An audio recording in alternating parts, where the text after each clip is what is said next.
샬롬, 오늘의 양식 정성님입니다. 시편 30편 4절 말씀 읽겠습니다. 주님을 믿는 성도들아, 주님을 찬양하여라. 그 거룩한 이름을 찬양하여라. 오늘은 찬양의 눈물이라는 제목으로 함께 나눕니다. 여러 해 전 나는 요양병원에 계신 어머니를 돌보았습니다.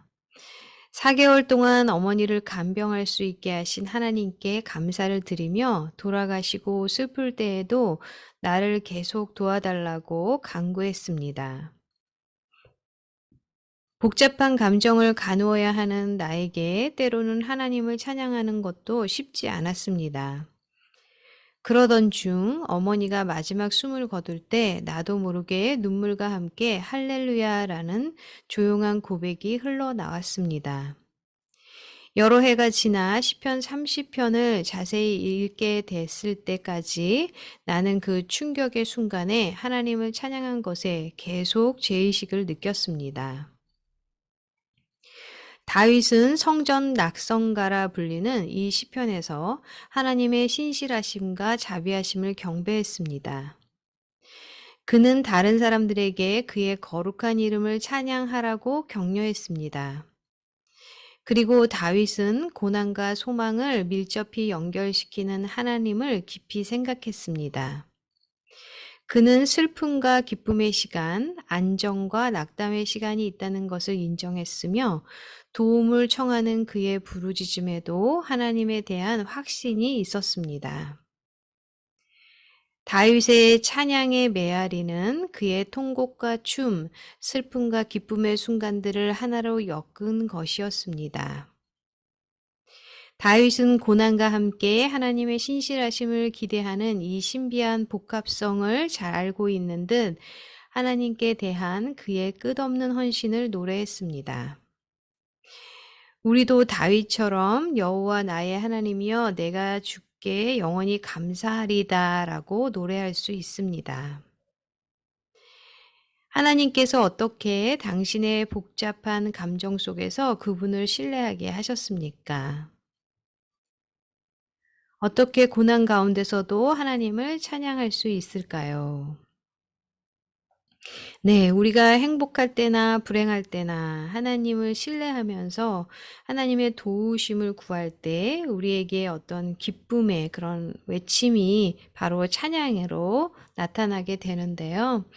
우리의 감정이 여러 가지 감정과 어려움과 어떤 상황들이 있을 때 정말 하나님을 우리가 기도하면서 어떤 거창한 기도로 할 수 없을 때, 그죠? 그것이 중요한 것이 아니라 정말 우리가 곡조 있는 기도라고 하잖아요. 찬양을 들으면서 그 찬양을 따라 부르고 또 그 찬양으로 마음의 위로를 받고 그렇게 또 하나님을 만나는 그런 시간들이 정말 우리에게 위로가 되고 은혜가 됩니다. 그래서 정말 이렇게 기도 나오지 않고 힘드실 때는 그냥 찬양, 위로하는 찬양이나 여러 곡조가 좀 좋고 또 마음에 평안을 주는 가사가 그런 찬양들을 계속 들으시는 거는 어떨까라는 생각이 들고요. 저는 자주 그렇게 합니다. 이렇게 주방에서 일을 할 때도 뿐만 아니라 기도할 때도 저는 이렇게 피아노로 되거나 한 가지 악기로 된 그런 찬양을 많이 듣고요. 그리고 제가 좋아하는 어떤 그 찬양 그룹들이 있는데 그 찬양도 듣고 또 예배 중에 함께 드리는 찬양도 자주 듣게 됩니다.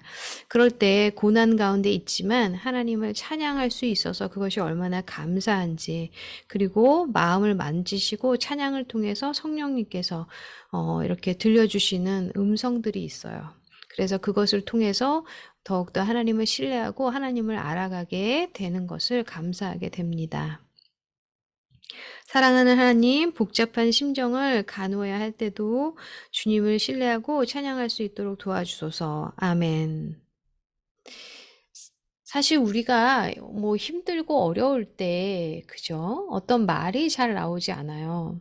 그리고 어떤 한숨이 나오거나 이런 어떤 상황들이 어떻게 지나갈 수 있을까? 또 우리 자녀의 여러 가지 문제들을 만날 때 정말 힘든 그런 상황들을 보게 되는데, 그죠? 가정의 문제들, 참 어떻게 해결할지 모를 때가 너무나 많고, 또 어떤 재정적인 문제, 아니면 어떤 직장에서의 문제들, 참 삶을 살아가는데 여러 가지 문제들이 우리를 힘들게 하고 억누르게 하고, 또한 내 자신의 어떤 죄를 잘 모를 때도 우리가 원망이 가득할 때, 그리고 행복이 없죠. 그런 모든 순간을 우리가 생각할 때 이 찬양은 정말 하나님이 주신 우리의 선물인 것을 고백하게 됩니다. 찬양을 틀어놓고 그냥 멍을 때려도 괜찮으니까 좀 그 찬양 가운데 거할 때 그 하나님이 주시는 그 찬양의 눈물과 또한 하나님이 주시는 은총이 우리 안에 가득한 것을 보게 됩니다.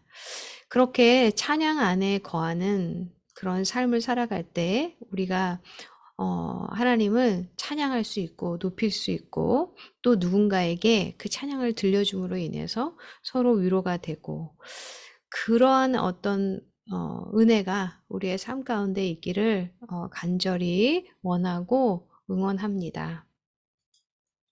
하나님 아버지 감사합니다. 너희 믿는 자들아 주님을 찬양하라. 그 거룩한 이름을 찬양하라고 말씀하셨는데, 우리가 찬양을 하면서 주님을 만나고 주님을 더 알아가고 주님을 높여드리며, 또한 우리의 마음의 어떤 감정들도 고백하고 어떤 상황들도 하나님의 뜻을 간구하며 나아갈 수 있도록 이 찬양이 삶이 되는, 그래서 그 찬양을 통해서 우리가 새 힘을 얻는, 또한 주님을 만나는 은총으로 인도하여 주시옵소서. 모든 것을 감사하며 주 예수 그리스도 이름으로 기도합니다. 아멘. 지금도 어떤 도움이 필요하고 어려움에 있고 눈물로 기도하시는 분들, 주님께서 들려주시는 그 음성을 찬양으로 한번 고백해 보시고 위로받으시면 좋겠습니다. 오늘도 주님 안에서 평안을 누리고 함께 주와 동행하는 그런 발걸음 되기를 기도하고 응원합니다.